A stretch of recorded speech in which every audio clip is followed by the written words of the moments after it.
महाराष्ट्रातल्या शेतकऱ्यांसाठी कर्जमाफीची घोषणा करण्यात आली आहे।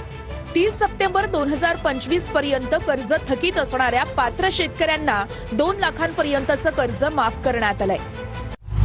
राज्यात अवकाळी पावसाचा तडाखा बसलाय। मध्य महाराष्ट्र, मराठवाडा आणि विदर्भाच्या दक्षिणेकडील जिल्ह्यांमध्ये वादळी वाऱ्यांसह पावसाची शक्यता आहे। राज्यातील शेतकऱ्यांसाठीच्या आजच्या महत्त्वाच्या ठळक बातम्या। पीक विमा, नुकसान भरपाई, कर्जमाफी अपडेट, लाडकी बहीण योजना आणि शासकीय योजनेची महत्त्वपूर्ण माहिती बघा एकाच व्हिडिओमध्ये। धान्य वधारले। ज्वारी 60 रुपये किलो तर बासमती तांदूळ 130 रुपये किलो। गव्हाच्या दरात मात्र 10% झाली घसरण। यंदाच्या उन्हाच्या कडाक्यामध्ये धान्याचे दर चांगलेच वाढले असून गव्हाच्या दरात मात्र घसरण झाली आहे। खरीप हंगाम तोंडावर आला असून कर्जमाफी रखडली। पीक कर्जावर अनिश्चिततेच्या छाया। शासनाने शेतकऱ्यांना कर्जमाफीची घोषणा केली, मात्र कर्जमाफीची अंमलबजावणी रखडली असून शेतकऱ्यांचा पुढील खरीप हंगाम धोक्यात आला आहे। ज्वारी मका खरेदीसाठी भावांतर योजना लागू करण्यासाठी शेतकऱ्यांनी केली मागणी। शेतकऱ्यांना बाजार समितीमध्ये माल विकून त्याच्या पावत्या सादर केल्यानंतर हमीभावातील फरक थेट शेतकऱ्यांच्या खात्यामध्ये जमा करण्यासाठी भावांतर योजना सुरू करावी अशी मागणी। युद्धामुळे विनाइंधन वाहनालाही बसली झळ। सायकल ही महागली। आखाती युद्धाचा परिणाम लोखंड, पोलाद, ॲल्युमिनियमच्या दरामध्ये वाढ झाली आहे। एसटी बसच्या सवलतीसाठी 26,000 कार्डची नोंदणी। वितरण रखडले। बस केंद्रावर गर्दी आणि हेलपाटांचा त्रास। ज्येष्ठांचे होत आहे हाल। एसटी महामंडळामध्ये सवलत धारकांसाठी NCMC कार्ड सक्तीचे केले आहे। शेतीची वाढ अडवणार, त्यांचे आधार कार्ड ब्लॉक करणार। मुख्यमंत्री बळीराजा शेत पाणी रस्ता योजना। सरकारकडून कारवाईचा निर्णय, त्यामुळे मिळणार शेतकऱ्यांना दिलासा। महागाईची चिंता मिटली। दिव्यांगासाठी शिष्यवृत्ती आता 5 पटीने वाढली। राज्य सरकारचा महत्त्वपूर्ण निर्णय। वाढीव पैशातून शैक्षणिक साहित्य खरेदीसाठी होणार मदत। बाजारभाव कोसळल्याने शेतकऱ्याने मेथीच्या पिकामध्ये सोडल्या शेळ्या। भोकरदन तालुक्यातील स्थिती। भाजीपालांची आवक वाढल्याने दरामध्ये मोठी घसरण झाली आहे। उन्हाचा कडाका वाढणार। पारा 41 अंशाच्या पार जाणार।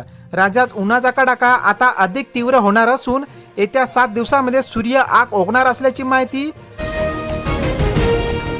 युद्धाच्या पार्श्वभूमीवर खाद्यपदार्थांचे भाव वाढले। भाजीपाला मात्र घसरला।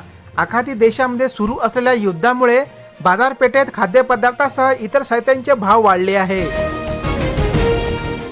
खिशाला गारवा। दर महिन्याला वीज बिलामध्ये ग्राहकांचे 6.35 कोटी वाचणार।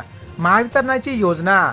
1 एप्रिलपासून वीज दर स्वस्त झाल्याने ग्राहकांना मिळणार दिलासा। स्मार्ट मीटर लावण्यासाठी नागरिकांना देण्यात येत आहे सूट।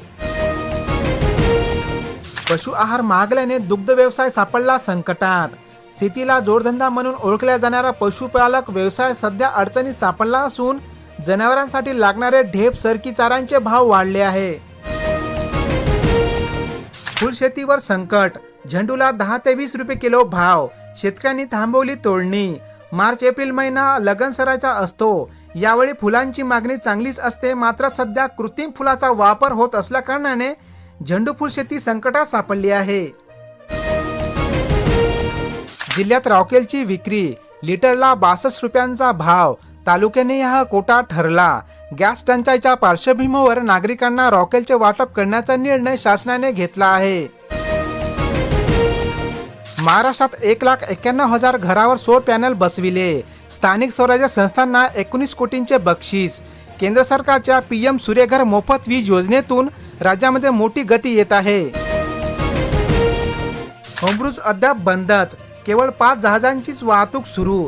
हा कराराचा भंग असल्याचा डोनाल्ड ट्रम्प यांचा दावा। युद्धस्थितीमुळे 90% वाहतूक अद्याप ठप्प झाली आहे। कोल्हापुरात गुळ सौदे नियमित। 1 दिवसाआड सौद्याबाबत उद्या बाजार समितीमध्ये होणार निर्णय। संपूर्ण देशभरातून कोल्हापूर गुळाची मोठी मागणी आहे।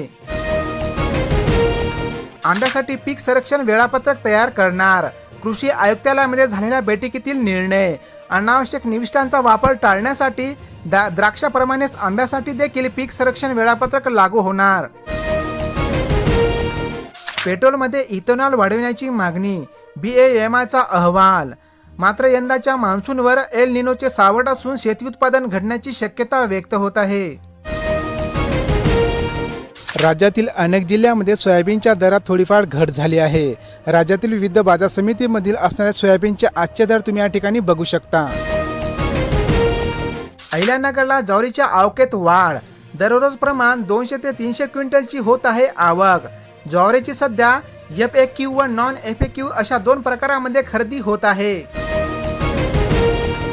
अनेक जिल्ह्यांमध्ये कापसाच्या दरात थोडीफार घट झाली असून राज्यातील विविध बाजार समितीमधील असणारे कापसाचे आजचे दर तुम्ही या ठिकाणी बघू शकता. राज्यातील अनेक जिल्ह्यांमध्ये कांद्याच्या दरात थोडीफार घसरण झाली असून राज्यातील विविध बाजार समितीमधील असणारे कांद्याचे दर तुम्ही या ठिकाणी बघू शकता. राज्यातील अनेक जिल्ह्यांमध्ये मक्याच्या दरात थोडीफार घट झाली आहे. राज्यातील विविध बाजार समितीमधील असणारे मक्याचे आजचे ताजे दर तुम्ही या ठिकाणी बघू शकता. 200 रुपये जादा घ्या पण सिलेंडर द्या, गॅस टंचाईच्या नावाखाली लूट. अधिकृत बुकिंगला 10 ते 15 दिवस प्रतीक्षा, दलालामार्फत पुरवठा, संबंधित विभागाचे होत आहे दुर्लक्ष. शेवटच्या टप्प्यात पांढऱ्या सोन्याला मिळाली झळाळी. पांढरे सोने म्हणून ओळखल्या जाणाऱ्या कापसाला यंदाच्या शेवटच्या टप्प्यामध्ये चांगलाच भाव मिळत असून अनेक बाजारपेठेमध्ये कापसाचे दर आता वाढले आहे. बाजार उघडला आणि सोयाबीनने 5,500 रुपयांचा टप्पा ओलांडला. शेतकऱ्यांना दिलासा. आंतरराष्ट्रीय बाजारपेठेमध्ये सोयाबीनची मागणी वाढल्याने राज्यात सोयाबीनच्या दरात थोडीफार वाढ झाली आहे. यंदा मान्सूनच्या सरासरी पर्जन्यात 6% घट. स्कायमेटचा पहिला अंदाज जाहीर. मान्सूनवर यंदा अल निनोचे सावट असल्यामुळे यावर्षी पाऊस कमी पडण्याची शक्यता वर्तविण्यात. शेतकऱ्यांसाठीच्या अतिशय महत्त्वाच्या अशा ह्या बातम्या होत्या. व्हिडिओला लाईक करून चॅनलला सबस्क्राईब करा. तर भेटूया उद्याला नवीन बातम्यामध्ये. तोपर्यंत धन्यवाद.